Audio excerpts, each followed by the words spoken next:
Hello Rumble World, Mac Daddy 1911A1 here with the Shady Tree Survivalist. This video here will be an overview of the M14 or M1A rifle, and it is intended for people who just purchased their very first very first example of this rifle, and who are very unfamiliar with it. Maybe they took it out to the range and had an issue or something, and they're just absolutely not sure, or they're simply wanting to learn more about the rifle.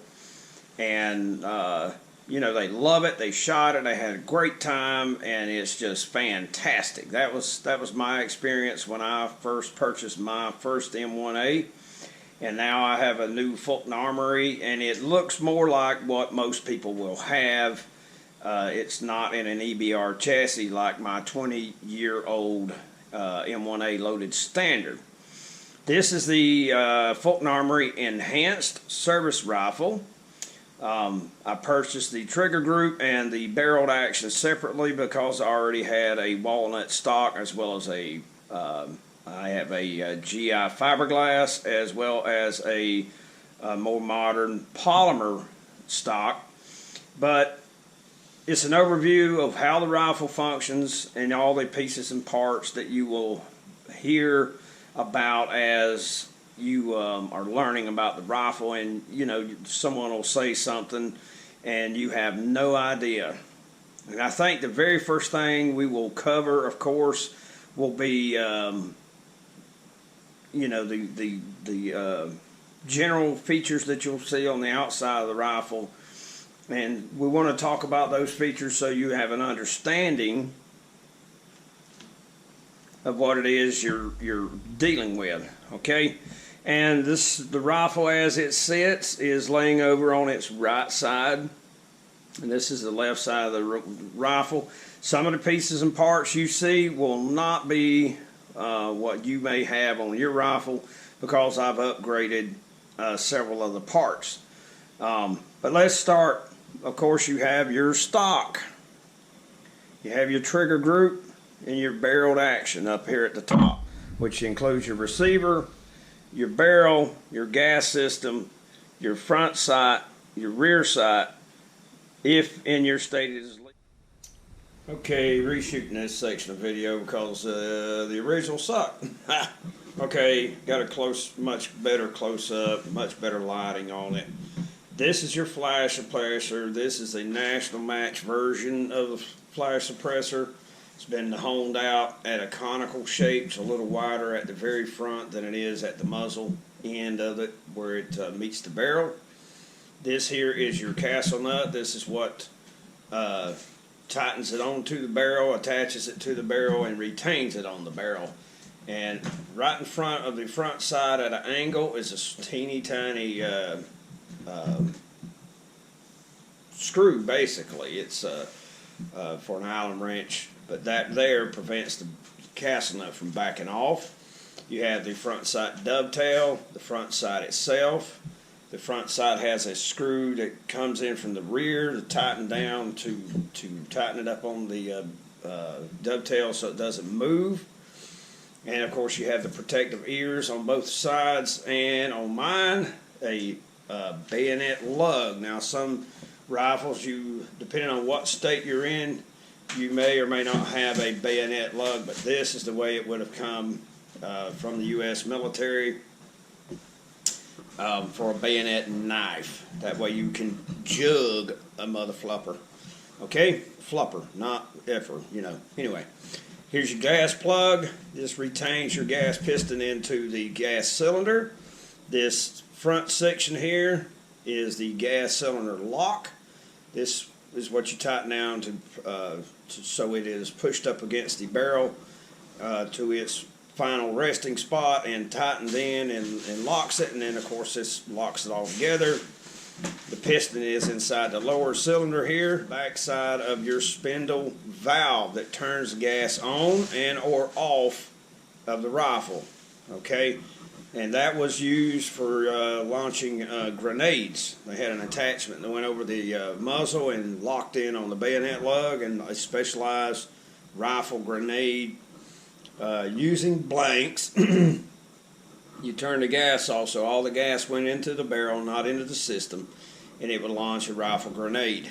Okay, that used to be prevalent in World War World War II, and Korea and early Vietnam, and then of course they came up with the 40mm bloop tube, the M76 grenade launcher, and then later the M203 that attaches to the M16. This is your front band, and you'll note this hook section here at the very bottom. I hope the light is good enough that you can see it. And then of course the front ferrule of the stock. And these interact together to secure the front of the rifle into the stock. And then of course you've got your fiberglass handguard. And you can see your front band a little better at a different angle. Here's your fiberglass handguard. Now this is important under rapid fire. Number one, if you grab the rifle where your thumb or your fingers or the palm of your hand rest on the barrel after a rapid string of fire, in a combat situation, you just roasted your hand, literally. The barrel will be so hot. They originally had a solid wooden handguard exactly like what was on the M1 Garand, and because this rifle could be reloaded and the sustained rate of fire was so much higher because you had a 20-round box magazine versus the 8-round end block clip that fed through the top of the Garand, and it was much slower reloading, lower rate of fire. They did not have that issue as much, but the wooden handguard would catch fire. The first fiberglass one had vent holes in it. The mirage off of it so bad that it was hard to see your target after you'd fired quite a few rounds. The heat, the waves of heat coming off the barrel, that is called mirage. It would be so bad you could not see the damn target because this section of the barrel would be so hot after sustained fire. So then they came up with this it's plastic, but it's fiberglass reinforced handguard, and it has worked well. So it's solid like this. This is what the, I guess it'd be the second or third modification in the system as the rifle's service life began. Okay, still at the front of the rifle, of course, gas plug, gas cylinder lock, the gas cylinder itself. This hole here is your vent hole to allow the gases to escape. It uses a white expansion and cutoff piston type system developed from an actual railroad steam piston on the old steam engine locomotives from the early 1900s. It's an ingenious idea. And from this angle you can see the head of the spindle valve. It looks like a screwdriver head, and that's exactly what it is, other than the fact it's not a screw at all. It is a valve, and you can turn the gas on or off. So if your rifle is new out of the box or you've cleaned it recently and all of a sudden it's not cycling, check the head of that, and of course we'll get a better angle at it. But this is the hole to vent the gases, and at the back of the piston it's going to leak and get into the stock. So right there is the exhaust port for it, so it's not blowing it through the stock up into the shooter's face. That is a that's a key item. Of course, your front sling swivel is hard mounted with some massive rivets into the stock. You can take this off, and you can mount a Sadlac extended, or not extended, but a Sadlac Picatinny rail section that will replace this, but it'll retain the sling swivel here, so you can still use your standard sling, but you can also mount a bipod on it relatively easy. And while I have the rifle on its side, you can see the steel liner in your wooden stocks. Now, you will not have this in a GI fiberglass or a polymer stock. This was installed because the recoil over time could break the sides out of this section of the stock. And on a GI contour stock, not on this one, this is a medium heavy, but on the GI contour it's very lightweight, and this is very thin, and it was prone to breakage, so they added this steel liner in it. And here is your magazine catch. You can see this is the side-like version, of course, much bigger than the GI part. And then, of course, your trigger group. And here's your safety. Note, on the American military rifles, you cannot apply the safety if the hammer is not cocked. And, of course, that's my alarm to get out of the bed, and, well, I'm up. Up here, you have the stock liner screws. I guess the camera can see that. Yes, it can. But here's your stock liner screws. That holds the metal reinforcement into the stock. But what I was saying about the safety, if the safety cannot be applied, then the hammer's not cocked. That's just another way for an individual soldier, especially at night, to know whether the rifle is ready to go or not, whether it's cocked and locked and blah, blah, blah, without making a whole lot of racket. Say you hear an enemy sapper, which would be a guy that's trying to get into the wire to blow up the wire or cut the wire so that the follow-on assault troops can come in and get you. If you hear them but you don't want to let him know or her know your location, you could check that and it would tell you whether the rifle was cocked. Now, it wouldn't tell you whether it was loaded or not, but it will tell you if the hammer is cocked and ready to rock. The trigger guard is the lock. Okay, and when we pull the trigger group out, I'll show you the relation on how it works in the stock. But this is your lock to lock the receiver and the trigger group into the stock itself. Oh, and I guess while we're at it on this section, nice, good close-up, good lighting. This is a Smith Enterprises extended bolt stop / bolt release. Okay, the standard part, all it does is stop the bolt. This one here actually releases the bolt. Okay, so you snap a new magazine in, you reach over with your thumb, and you just press in, and the bolt goes home. I'll of course demonstrate that later. I was talking about the clip guide. Here it is from an angle so you can see it. A stripper clip would go in here. It would have 5 cartridges loaded in it. Of course, the bolt would be locked to the rear, a magazine in it, and you just take your thumb and press in at the base of the cartridges, and they'd go right straight into the magazine. That was a real easy way, field expedient to be able to work, not field expedient, but a way for the soldier in the field to quickly reload all his empty magazines from stripper clips, which are a lot less bulk and mass than having fresh new magazines every time. The magazines for the M14 were designed to work and last for a long time versus, for instance, the M1 carbine. Those were disposable. The original AR-15, M16 magazines, they were disposable.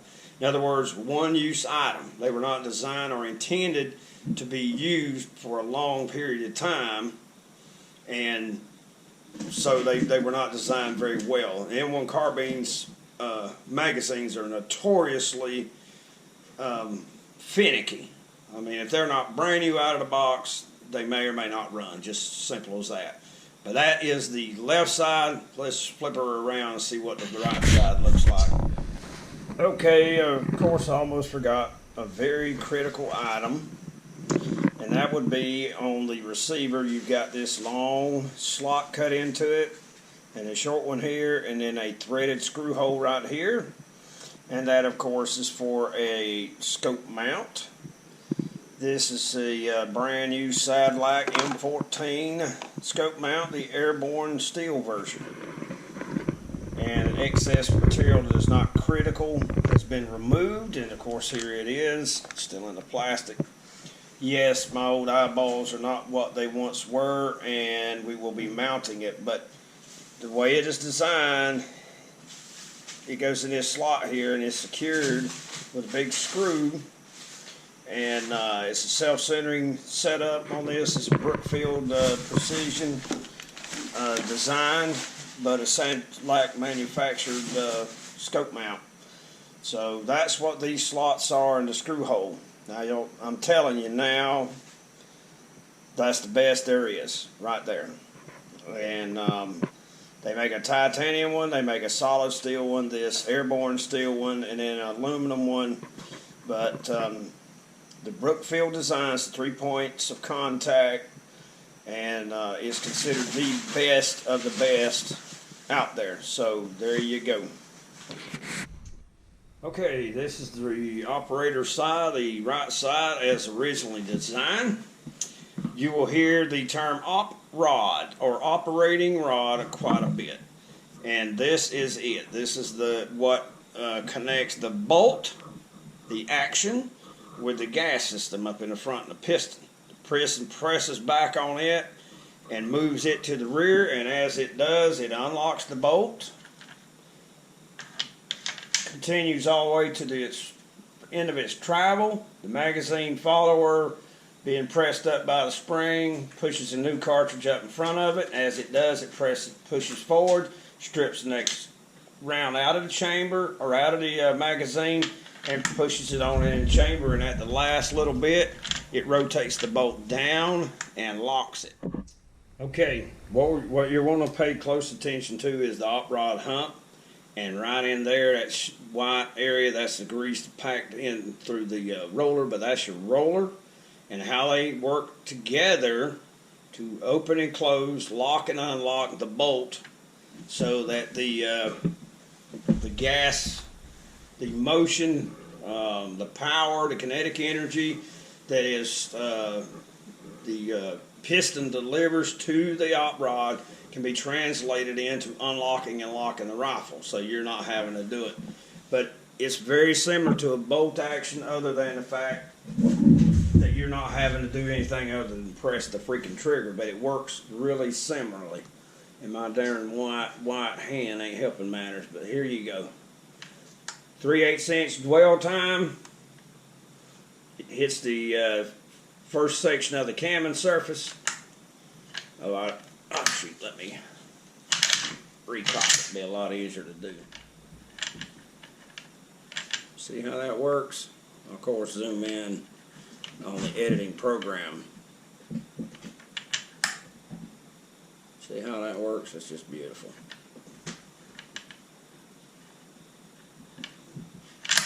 It's ingenious. I mean, it's just ingenious. It's simple. It's the idea how it works. It's to manufacture. It's quite a bit more difficult. But well, we produced 5 million of them during World War II, and another 2 million of them during Korea. And Korea only was 2 years, so there you go. Okay, now back toward the front of the rifle. Of course, your stock ferrule here, this piece here, and I'll rotate the rifle over so you can see that hook. And this is the hook of the front band that captures the front of the rifle and keeps it in the stock, and it works with that ferrule. Now the ferrule, of course, is there to prevent the front band from destroying the stock, because that wood wouldn't last too damn long, I do not imagine. Now this screwdriver head, this one here is a lot of people don't see. I don't even know if Springfield's newest handbook that they give out with the rifle even covers this. But if it's in the vertical position as it is here, the gas is on. If your screwdriver slot is in this direction, it is off. Okay, so if suddenly after you clean the rifle, your next trip out to the range, you fire the rifle and it does not cycle, that is why. Check that. More than likely that is what you've done. You turned it while you were cleaning it, whatever the case may be, and it is off. It's got to be all the way on, getting 100% of the gas to operate efficiently and smoothly. Okay? This again is your gas cylinder. This is your gas cylinder lock. And this is your gas plug. You want to make sure this is clean, the piston's clean. Do not use abrasives of any kind on the exterior of the damn piston. Matter of fact, don't use it inside of it. Just patches, or purchase the correct tools for the darn job. A close up of the right side of the flash suppressor, not muzzle brake, flash suppressor. Your bayonet lug, if you have one. If you don't, well, tough crap. That means you live in a commie state. your castle nut that secures this entire assembly to the barrel, and then of course your front sight and the front sight's dovetail.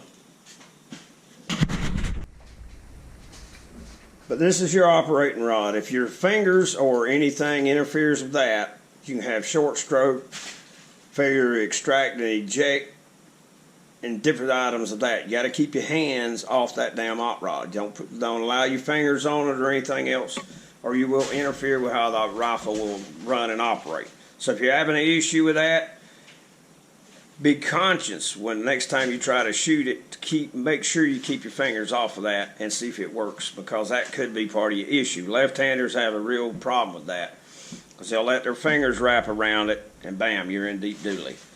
Best thing to do is keep your hand up here in front of it, right behind the stock or the front sling swivel. Your standard magazine it came with, it was designed for, is a 20-round steel box magazine. I've never seen a polymer one yet that was worth a flip for this rifle, so just do yourself a favor, either real deal, original GI issue, or a Checkmate magazine, Checkmate CMI, Checkmate Industries, or a Springfield Armory. Those are the only ones worth a damn. You're just wasting your damn money otherwise. Pro Mag is garbage. I'll be doing an up-close video on magazines. I have one on YouTube, but we're going to put up a new one here on Rumble. And of course your ambidextrous magazine catch. This is a much bigger one than the standard GI part. This one here is great. This Sadlac Industries makes this one here. And it's much easier to manipulate when you got gloves. Again, you have your ambidextrous safety. Okay, your trigger guard is also the lock to keep your receiver and your barrel action in the stock. So you want to make sure it's all the way in and locked. And then of course the butt stock, the hinged butt plate, and then the little trap door inside. We'll get to that in more in-depth detail later. Okay, the AK-47, the FAL and several other rifles work similar to this. It is a cock and rock kind of magazine. You put it in an angle like this and rotate it in and it locks.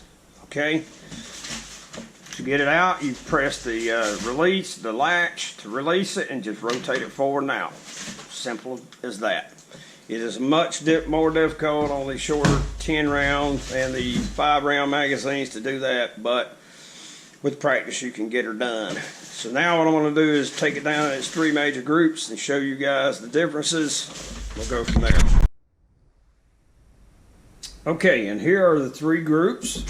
Alright, you have your trigger group, your barreled action, complete, and then your stock system. Okay? The trigger group, as I've stated, for the to lock the receiver and the barrel group into the stock. You see this hook right here? It corresponds with slots in the bottom of the leg of the receiver here. Okay, on the inside you can see that. I'll get to a close-up to that later. But as you swing it in, you see how that lock works? Right here. And that'll lock it in there. And it springs, so you got to pull this way and pull down in order to get it unlocked, because that's got to go there. And when you put it in, you just snap it down and it'll pop right in there. But that's what that looks like. Okay? There's the hammer. This here portion, get my damn big fingers out of the freaking way. This portion here is your safety. There's your sear, there's your hammer or your trigger hooks, and then your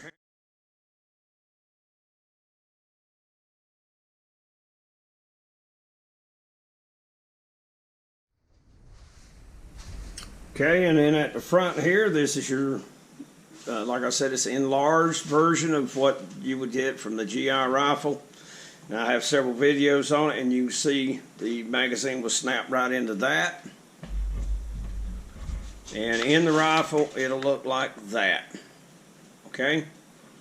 That's the relation. Make sure you get a good shot of that so you understand exactly how that works. And it locks in there like that. Here's your op rod. This is the op rod hump. You'll hear that term used quite a bit. There's a camming surface in there we'll also get into later. Extends down, turns under, and this is the op rod tube. Here's your op rod guide, your op rod spring, and inside that spring is the op rod spring guide, which is integral. It has multiple functions. We'll get into that in a moment. The rear gas cylinder, and there it is, and your front band with its hook. That hook is very important to make sure it is locked into the front of the stock. Okay. And of course on this side you have the op rod, the flash suppressor, the castle nut, front sight, bayonet lug. Okay, that's all one assembly and its retention device. And there, of course, there's a tiny little set screw up here that locks that castle nut into place. Back here you have your gas plug, your gas cylinder lock. This portion right here is separate from the gas cylinder itself here. And again, if your screwdriver looking head here, this little thing looks like a screw, which is your spindle valve. If the slot is vertical, pointing up toward the barrel, down toward the gas cylinder, that means your gas is on. If it is perpendicular, like this, going this direction, it is off. Your rifle is a single shot weapon at that point. Okay, this here is the lock that prevents your op rod spring guide from coming out. When I take that apart, I'll show you its second function, because it also locks the front of your magazine in. You see the square hole in your magazine? It interacts with the nose of the op rod spring guide. Okay, moving to the rear, to the receiver. Let me move it on this way a bit.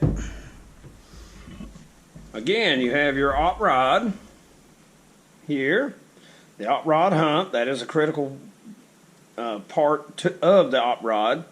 That is a key part, as a matter of fact. You have your bolt from here to here. This is the top of your extractor. Your left locking lug, right locking lug with roller. You cannot see it at this angle. The left lug of the receiver and the right recess. This here is the op rod shelf. It supports the op rod, prevents it from rolling out. Here's the cartridge guide, the cartridge clip guide. This is for your stripper clip. Of course, your rear sight. The right knob is your windage, left and right. The left knob is your range, your height. And it allows the sight to go up and down to set your range. And of course, this is considered the receiver heel. That is a critical place that you want to inspect when you're cleaning your rifle and so forth. The bolt has a third lug in the rear of it. We'll get into that in more detail when I disassemble the rifle and lay it out. For complete disassembly and reassembly for your general field strip maintenance, where you clean the barrel, the chamber, and all the goo off of it as time goes on, that video is already up. Please refer to it. Complete field strip disassembly and description, I believe is the name of the video. But anywho, let's take the op rod and the bolt out, and so you can see all those pieces and parts.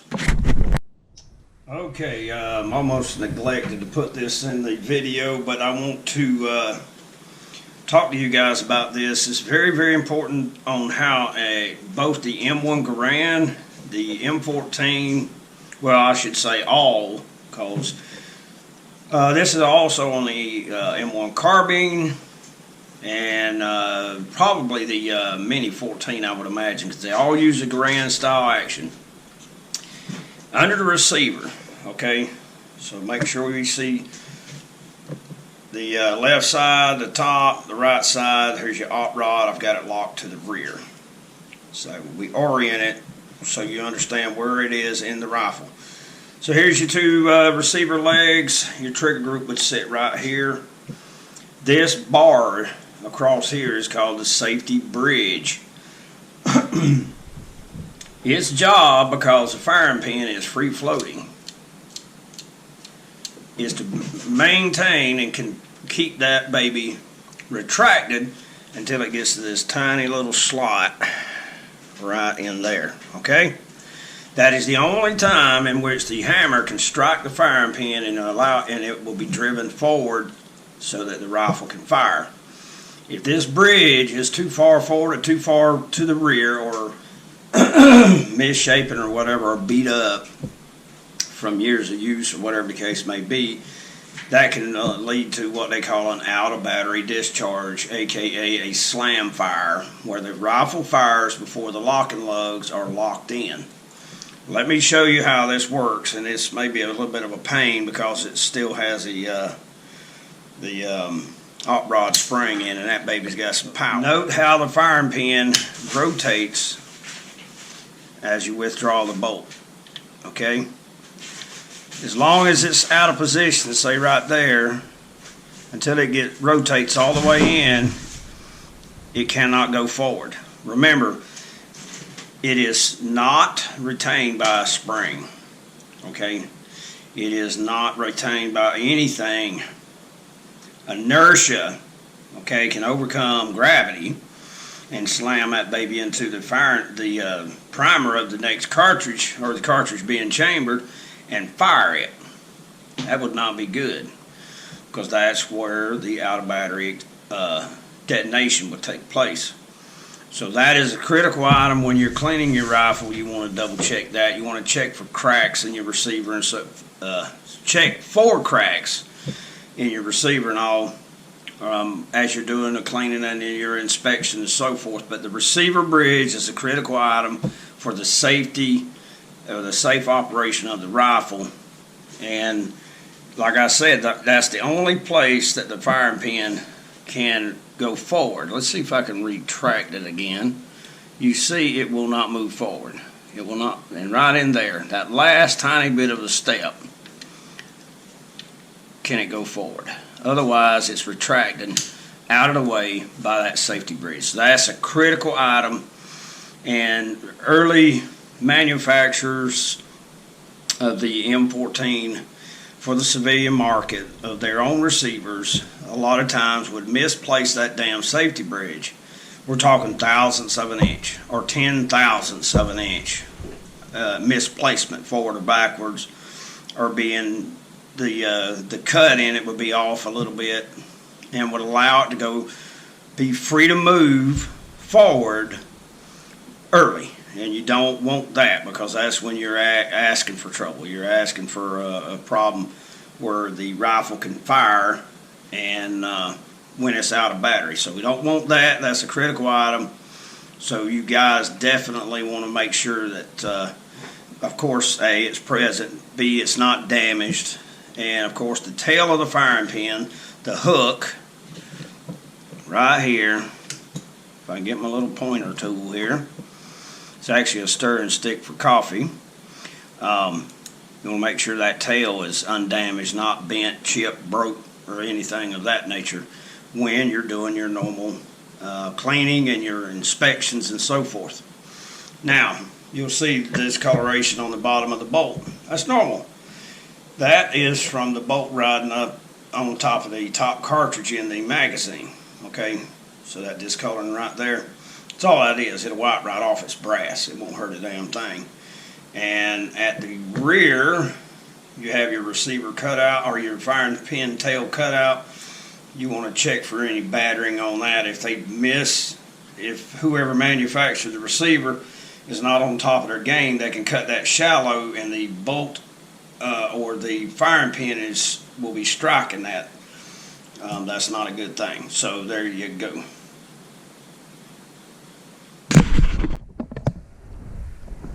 Okay, compare and contrast. We'll go over the parts, and I'm going to show you the GI parts that I still have. I always keep them for spares.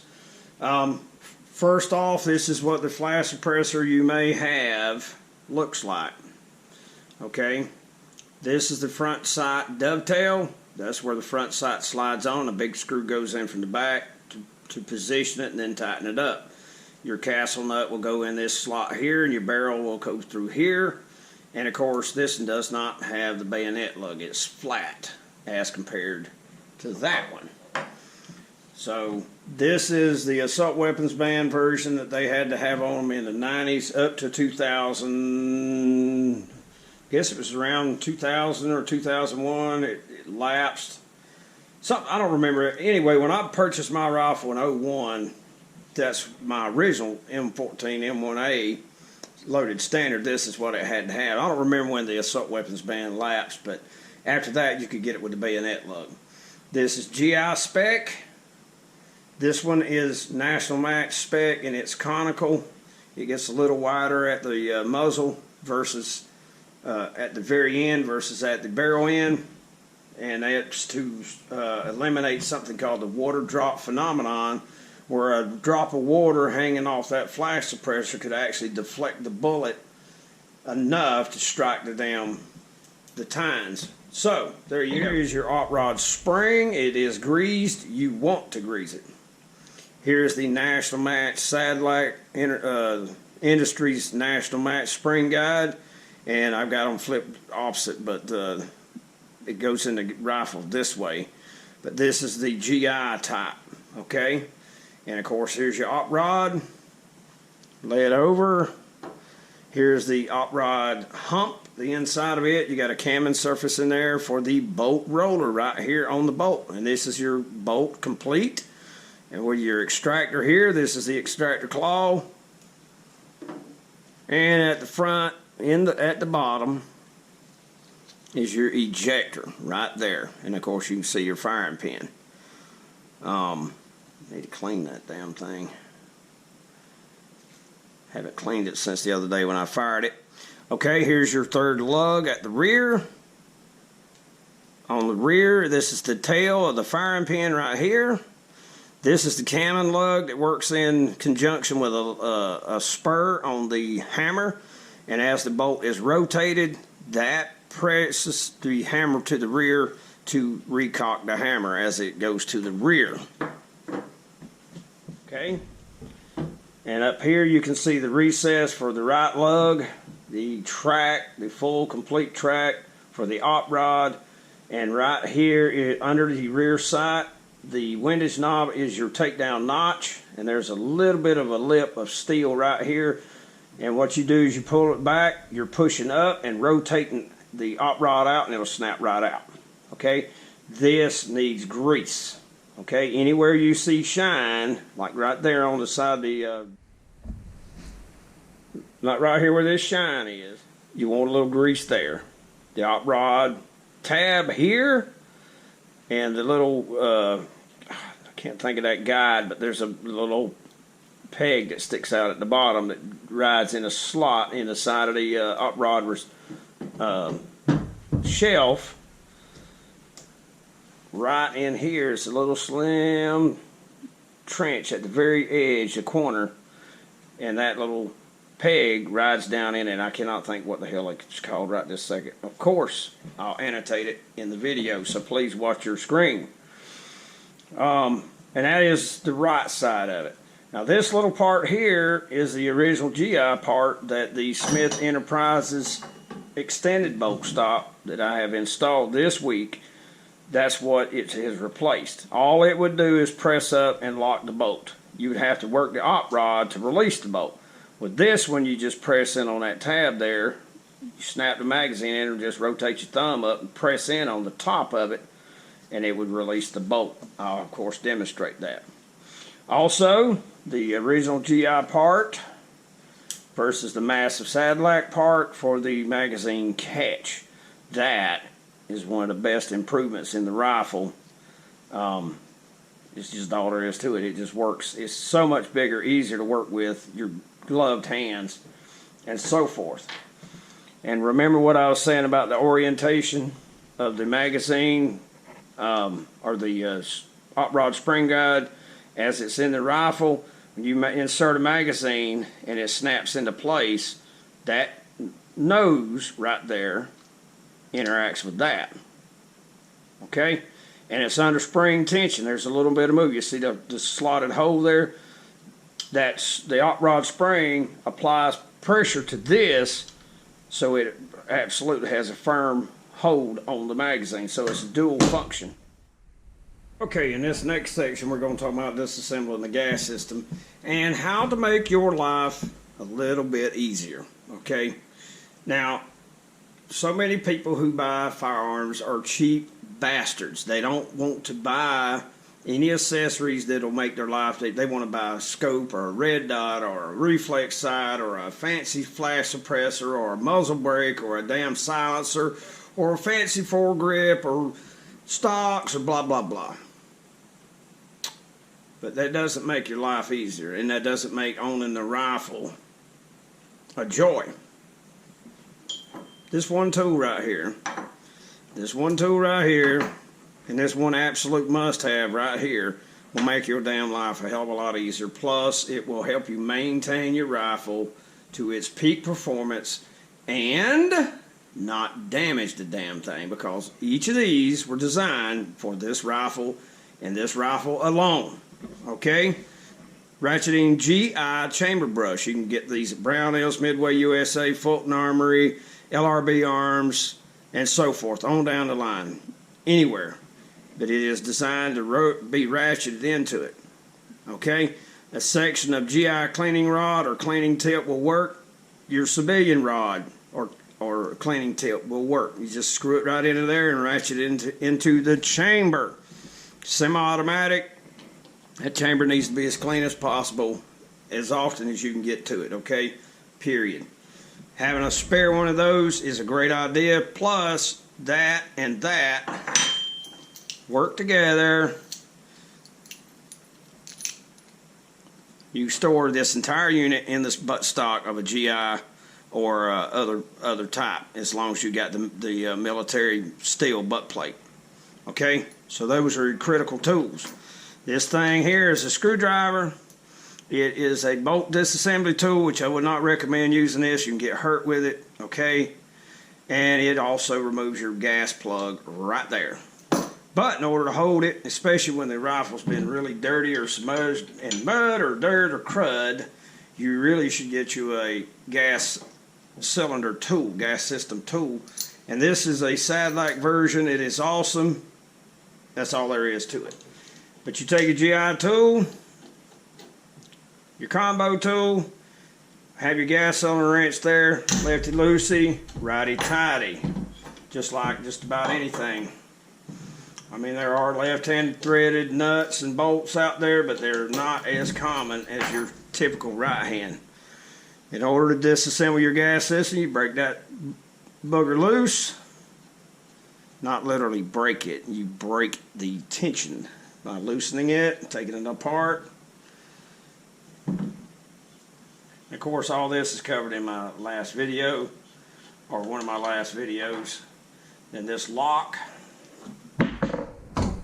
lefty-loosey again, righty-tighty, which you don't even have to do that unless you want to pull the gas cylinder off. But I'll just move it out of the way so we can get the gas piston out.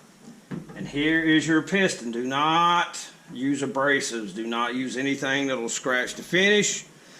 Okay, you have a flat side on the rear and a round side. The flat goes up like that so the gas can enter from the barrel into the hole, and it goes that way. It's stopped by the plug, and then once it hits its resistance, it presses the gas cylinder, the piston out, which operates your hot rod.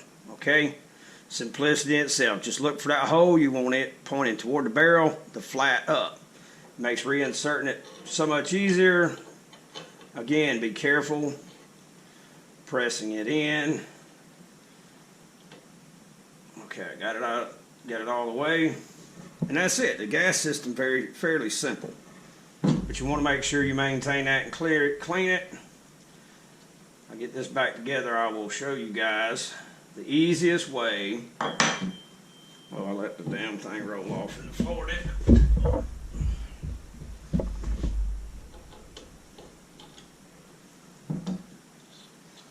When you're cleaning it, unlike an AR, you want it upside down. The sights are designed for that. Don't be stressing. And I have to push it a little more, I think. Be careful about it. Cross threading, you do not want to cross thread it.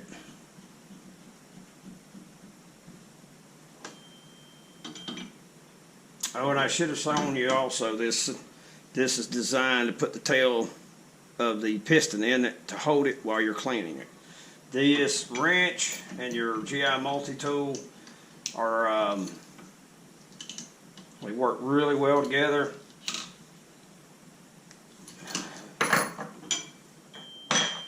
Okay, so that's back. Here's a simple test to see whether your gas cylinder piston is too damn dirty.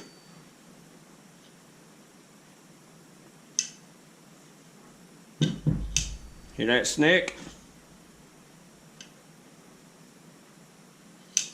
Alright, if it'll move up and down, in and out under its own power, then ladies and gentlemen, it's clean enough. The rifle will be fine. That is a tactically fitted, polished, National Match piston, just for smoother operation. Alright, on this end, you see this little slot right here? Okay? In this raised section right here, that goes into that. Okay? Sort of like men and women go together, not men and men. But that's just my take on the matter. Whatever cranks your tractor, do whatever the hell pleases you, and you the one got the damn answer for it. Working around the damn camera can be a pain in the ass. Okay, so I put my trigger group in there just to demonstrate something for you guys. Okay, and in other videos I've shown this before, but I'm going to do it again here so it's all in one, because we're trying to show you how everything works. Okay, so I don't know if the light is good enough, maybe I can edit it in, but here's the nose of the operating rod spring guide, as I've already shown you. It reinstalled, the little lock is in there, and you got to make sure that is all the way, because otherwise you cannot get it into the stock. That will damage the stock, and if it moves out under, for whatever reason, they can actually lock the gun into the stock and you ruin the stock getting it out. But we just got the trigger group in there, operating rod spring guide, the spring in its place, it's locked in. This is locked in, but it's not snapped in. The trigger group is not. But here it is. Your magazine goes in, you're inserting it, boom. Without the stock in the way, that's what it looks like. Is that not beautiful? I mean, it is just drop dead gorgeous beautiful. And as a piece of information, I also have a proof of concept video on it. You can fire this weapon and it will function outside the damn stock, okay? So if your stock were busted, your life is in jeopardy for whatever reason, you can use this weapon out of the damn stock. Alright, the only thing is it's not supported here at the rear, and over time it probably would break the freaking trigger housing. But life-threatening scenario can be done. I've done it. Excuse me. That's the orange juice that I'm drinking this morning. Speaking. But there you go. For a complete disassembly and reassembly video, I have that up in the previous. So far, Rumble does not have playlists, and once they do, all the M14 videos will be in one playlist, all the 1911 videos in another playlist, and everything else in different playlists. But there you go. Now, let's put it back in the stock, shall we? Okay, and in closing on the video, let me make sure I cover this. The coating is that is on the rifle steel parts is not waterproof. It is not airproof. Okay? It is simply a matrix similar to a net, and it is designed to capture oil or grease. You say grease, you say? Yes, grease. A thin grease like this really awesome Tetra grease, which has the widest operating temperature of any that I have found. It's thin enough you can work it in there just like a woman applies lotion and so forth to her skin. You just work it in there, work it in there, work it in there, and then any excess you wipe it off and it'll have a nice smooth finish. I haven't done that on this rifle after been handling it for the last couple of days doing different videos and so forth. Shame on me.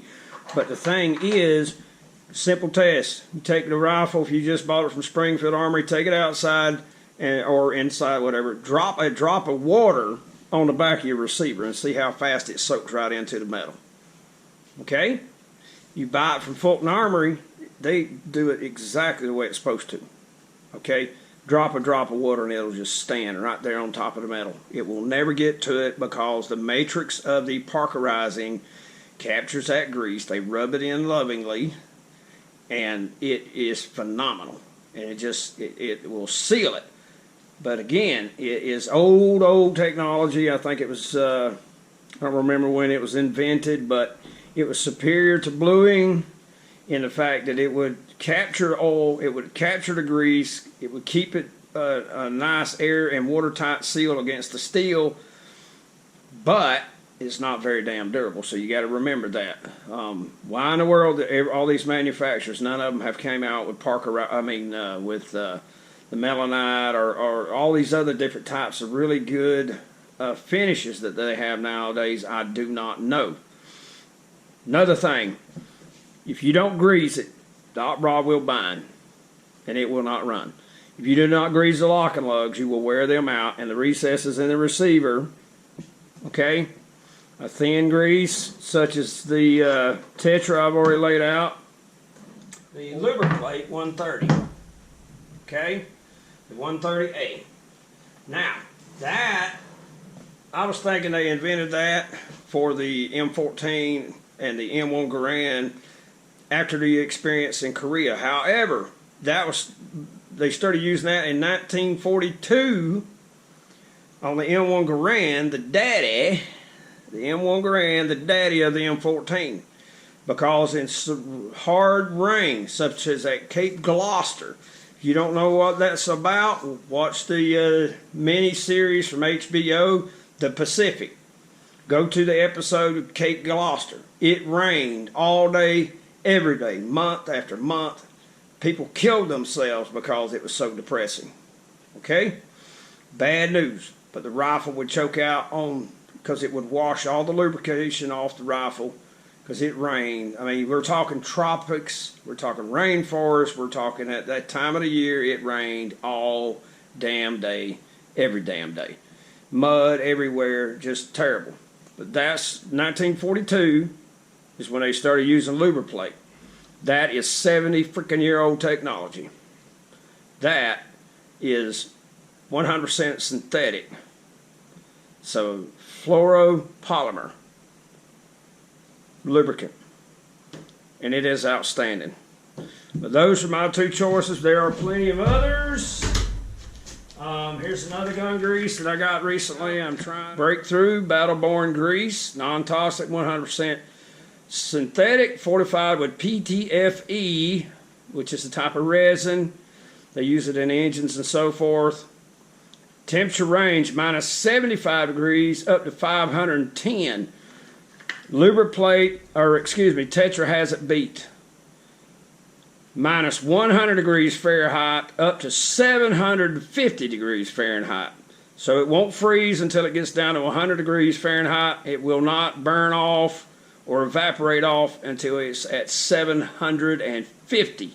And it's thin enough it gets down into. But for normal weather, non-combat, Lubriplate, baby. 130A works real well. Been using it for years.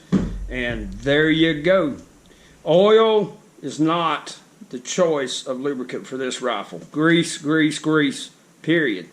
If you cannot get anything but high temp bearing grease or something, or even better, synthetic disc brake grease, use that. That synthetic grease is really good for high temp applications. So there you go, overview of the M14 or the M1A rifle. I hope you guys got something from it. And note my library. Note my library. Okay? I continue to purchase new books that are specific to either the rifle or the lineage of the rifle. The lineage being, of course, the M1 Garand, which was accepted in U.S. military service in 1936. The M14 was accepted in a U.S. military service in 1957. And I don't just have books saying, oh, what a wonderful rifle. Read the title. Okay? Read the titles. U.S. 30 caliber gas operated service rifles, a shop manual, volumes 1 and 2. Volume 1 is the Garand, volume 2 is the M14. The new M14 Complete Owner's Guide. That is outstanding book. You should definitely own that if nothing else. And the Complete Assembly Guide by Walt Kulak and Clint McKee. Clint's company built this rifle. Fulton Armory built that rifle. I had to have it, period. The original, the M14 Owner's Guide and Match Conditioning Instructions, the original book by Scott A. Duff and John M. Miller. And of course the video DVD series on M1A rifles. This one here is absolutely, if you own one, you should have that book, okay?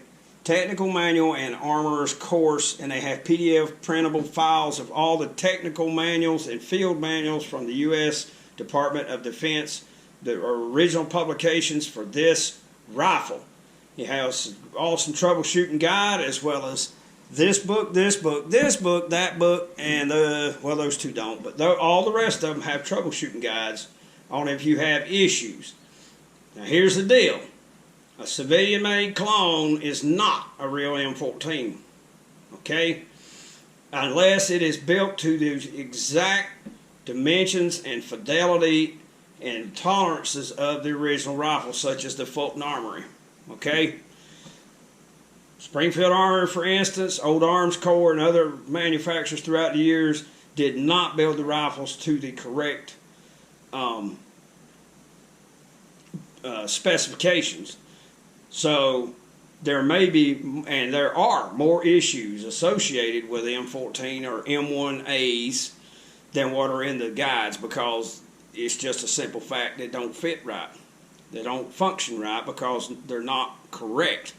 So, with that in mind, I still recommend the M14 Complete Assembly Guide, the new M14 Complete Owner's Guide, and of course, just out of curiosity, not that you'll have the tools and so forth used in it, but the U.S. 30 caliber gas operated service rifle shop manual by Jerry Kuhnhausen. All of these here can be purchased except for the last two, or yeah, I don't think either one of these you can get from Fulton Armory, but these three, well, all of these here you can get at Fulton Armory. That one there is probably out of print by now, but you may be able to get it on Amazon.com or somewhere of that nature. I don't do business with them, so you just have to look around. And that one I got from Brownells, the AGI, American Gun Institute Technical Manual and Armor's Course for M1A rifles, applicable to all models. So it's a pretty good video, even though they don't go over lubrication and anything. They're just showing you how to completely gut the rifle down to its basic components and then put it all back together. Anywho, this is MacDaddy 1911A1 with his brand new Fulton Armory M14 and 7.62 by 51 millimeter NATO.